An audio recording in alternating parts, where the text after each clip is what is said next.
మేము ఎట్లా చచ్చినా పర్వాలేదు ముఖ్యమంత్రికి, ఆయన ఆయన ఆయన మన తెలంగాణ బాగుండాలి కదా, ముఖ్యమంత్రి బాగుండాలి కదా, మేము అంతా చచ్చినా కానీ. కాబట్టి ఇంకో అమ్మ ఇది ఇప్పుడు మీకు క్లిప్స్ అని ఇస్తా. ఇది 100 అడుగుల పైన ఉండొచ్చు అది. మొత్తం నడుస్తుందమ్మా. అచ్చా దీనికి తక్కువ పైసలు అమ్మా, లక్షలలో వస్తుంది మినిమం. అమ్మా నేను ఈ వాష్రూమ్స్ అని కడతారు కదా బస్ స్టాండ్ పక్కన, వాష్రూమ్స్ పెద్ద పెద్ద యాడ్ ఉంటుంది. వాష్రూమ్ అనేది పబ్లిక్ కోసం కాదు కట్టేది, అది టాయిలెట్ యాడ్ కోసమే పెడతారు అవి. గతంలో రీడ్ స్పేస్ కోసం బస్ స్టాండ్ల మీద పెడతారు. బస్ స్టాండ్లు పెట్టేది యాడ్స్ కోసమే. తార్నాక మీరు బ్రిడ్జ్ అప్సిగూడకి వెళ్ళి సెకండ్రాబాద్ సైడ్ వస్తుంటే లెఫ్ట్ సైడ్లో బ్రిడ్జ్ ఎక్కే ముందు మీకు లెఫ్ట్ సైడ్లో దాదాపు ఒక 1000 ఫీట్ల అడుగులలో బస్ స్టాండ్ ఉంటుంది. ఒక్క మనిషి ఉండడు, మొత్తం యాడ్స్ ఉంటుంది. ఏసీ ఫిట్టింగ్ అని పెట్టింది, అంత పెట్టింది. ఆ పైసలు ఏవి కూడా ఈ ఖజానాకు రావు. ఇవి మొత్తము వాళ్ళ జేబులకే ఒక ఏకఛత్రాధిపతి లెక్క వాళ్ళ చేతులకు పోయినాయి. వీళ్ళు ఎవరన్నా పోయి మీరు కంప్లైంట్ ఇచ్చి ఇగో ఇక్కడ ఇల్లీగల్ బోర్డును తీయమనంటే అది నవనిర్మాణ ముట్టుకోరు, వేరేదా ముట్టుకోరు. ఒకవేళ అది ముట్టుకోమనంటే మీరు పోయి ఫైన్ క్యూరేషన్ కలవమని చెప్పి బాధాపు అధికారులు చెప్పే పరిస్థితికి వచ్చింది. కానీ మరి దీనిపైన ప్రతిపక్షం కూడా సైలెంట్ గా ఉంది, వాళ్ళు కూడా గొంతెత్తట్లేదు. అదే ఆశ్చర్యంగా ఉంది. అమ్మ తెలంగాణలో నడిచేది ఈ రోజు ప్రతిపక్షం కాదు, తెలంగాణ నడిచేది సిండికేట్ ప్రభుత్వం. నువ్వు కేసీఆర్ మీద కోపం వచ్చిందా, రేవంత్ రెడ్డి కోటేయి. రేవంత్ రెడ్డి సంపాదించు కదా, మనం ముగ్గురు పంచుకుంటారు. కాళేశ్వరం అదే కదా.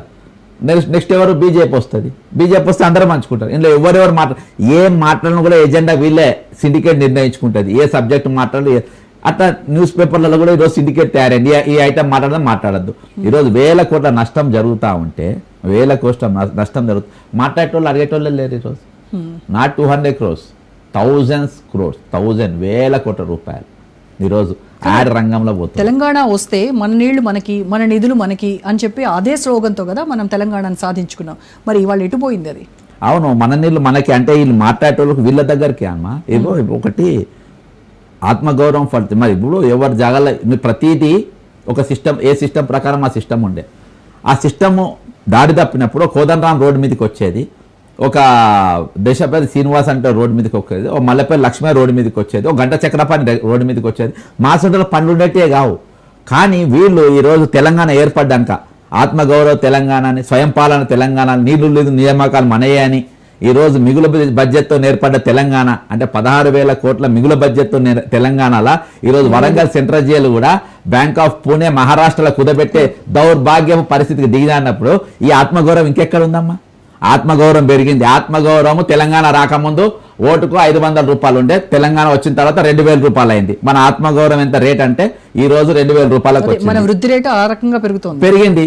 ఈ రోజు మేధావి ఫర్ సేల్ అంటే కోదండరామ్ ఎమ్మెల్సీ ఫర్ సేల్ మేధావి, Ganta Chakrapani vice chancellor for sale, Mallepalli Lakshmi 25 ఎకరాలు ఫర్ సేల్. ఏ మేధావి కావాలని కొనే దమ్ముండే చెప్పి అమ్ముడు పనికి రెడీగా ఉన్నామంటారు ఈరోజు తెలంగాణ మేధావులు. ప్రశ్నించే గొంతుకలు ఫర్ సేల్. ఈరోజు అడిగేటోళ్ళు లేరమ్మా. బాధాప్త ఏం గుంజుకున్నా ఏం లాక్కున్నా నేను చెప్తున్నా కదా, ఇవాళకి తెలంగాణకు భగవంతుడిచ్చిన సంపద ఏంటంటే ఇవాళకి సహజ వనరులు 10 లక్షల కోట్ల అప్పు చేసినా తెలిపే దమ్ము నాకున్నది. ఇవాళకి వచ్చిన డబ్బు కూడా ప్రజా ఖజానాకు పోకుండా మా ఖజానాకు, మా ఇళ్ళకి రావాలి. ఎట్లకెళ్ళి వస్తాయమ్మా? ఎట్లకెళ్ళి వస్తున్నాయి డబ్బులు వీళ్ళకి చెప్పండి. నా దగ్గర కేసీఆర్ కుటుంబం దగ్గర ఎన్ని పైసలు ఉన్నాయని లెక్క చెప్తా. కేసీఆర్ ఇంట్లో ఖజానా దులిపితే తెలంగాణ అప్పు తీరిపోతుంది. అనుమూలలో ఖజానా దొరికితే అప్పు తీరిపోతుంది. కిషన్ రెడ్డి ఇంకా బండి సంజయ్ ఖజానా వడ్డీలు తెరుతాయి, వడ్డీలు వస్తాయి, వడ్డీలు తెరుతాయి అమ్మా. వీళ్ళు ఎవరు కూడా మాట్లాడారు, వీళ్ళు ఎవరు నోరు సబ్జెక్ట్ తెరవారు. ఇవాళ ఒక యాక్టివిటీస్తో నేం పని అమ్మా, పార్టీగా సస్పెండ్ అయినతో నేం పని మీకు మాట్లాడి? ఆపోజిషన్ లీడర్లతో చేయాల్సిన పని ఈరోజు యాక్టివిస్టులు చేసే పరిస్థితి ఎందుకు వచ్చింది? కాబట్టి ఈరోజు 1200 మంది విద్యార్థుల బలిదానాలకు అర్థం లేకుండా పోతుంది. ఇది మీరు తీసుకునే ఒక చిన్న యూనిట్, చిన్న స్ట్రెచ్నే. అంటే శంషాబాద్ పివి నరసింహారావు ఫ్లైఓవర్ దిగిన కాంచెల్లి మొదలుపెట్టి మీరు ఎయిర్పోర్ట్ లోపల మొత్తం 350 కోట్ల రూపాయలు. ఇలాంటివి బోల్డ్ స్ట్రెచ్లు ఉన్నాయి హైదరాబాద్. బోల్డ్ స్ట్రెచ్ బ్రిడ్జ్ ఇంకా మనం ఎక్కడ పోలే, ఇంకా రింగ్ రోడ్డు కూడా తిరగాలి మనం. ఇక్కడికి వెళ్ళి 300 కోట్ల రూపాయలు పన్ను ప్లస్ ఇది 15 కోట్లు. ఇప్పుడు 15 కోట్ల యాడ్ చేసిండు. 12 కోట్ల 15 కోట్ల అంటే 3 కోట్ల 15 కోట్లు ఇంటూ 10 yearsకి ఇచ్చిండ్రు. 300 కోట్ల నీకు అక్కడనే అయిపోయాయి. అసలు జనరల్ గా టెన్యూర్ అనేది 5 yearsకి అలా ఉంటుంది. మరి ఒకటేసారి 5 + 3 8 yearsకి ఇచ్చేయడం వెనక ఏంటంటారు? అంటే అదే అమ్మా, ఇప్పుడు అంటే ఎవరు 30 years కి వచ్చినప్పుడు- ఇచ్చిండ్రు. ఇప్పుడు హైదరాబాద్ రింగ్ రోడ్ 30 years కి ఇచ్చిండ్రు, ఇది 8 years కి ఇచ్చి రేపు ఏ ప్రభుత్వం వచ్చి వాళ్ళు ముట్టుకోరు, ఒప్పుకోవద్దని అది వాళ్ళు ముట్టుకోరు, వీళ్ళు మళ్ళీ వాళ్ళకి ఇచ్చుకుంటారు. ఇవాళ లీడ్ స్పేస్ ఉంది గతంది, వీళ్ళని ముట్టుకుంటున్నారా, వాళ్ళకు కొన్ని ఇవ్వాల్సిన వాళ్ళకి ఇస్తుండ్రు. ఈ రోజు సో మీరు టెండర్ అన్నట్టుగా మొత్తం అంతా సిండికేట్ ప్రభుత్వమే నడుస్తుంది. 1000% సిండికేట్, అందరికి వాటాలు ఉన్నాయి, అందరూ పంచుకుంటుండ్రు. ఈరోజు ఎవరు అనంటే ఈరోజు పబ్లిక్ దేనికోసం, పథకం కోసం, పథకాల మీదనే తెలంగాణ ప్రభుత్వం ఉండాలి, తెలంగాణ ప్రజలు పథకాల మీదనే ఆధారపడాలి. పథకం దాటి వాడు గొప్పోడైనాక అవి గుంజుకుంటారు. ఆ ఇచ్చిన హామీలు కూడా, ఆ పథకాల అమలు కూడా లేదు కదా ఇక్కడ. దానికి వచ్చేసరికి డబ్బులు లేవంటున్నారు, అప్పులు చేయాల్సి వస్తుందని అంటున్నారు.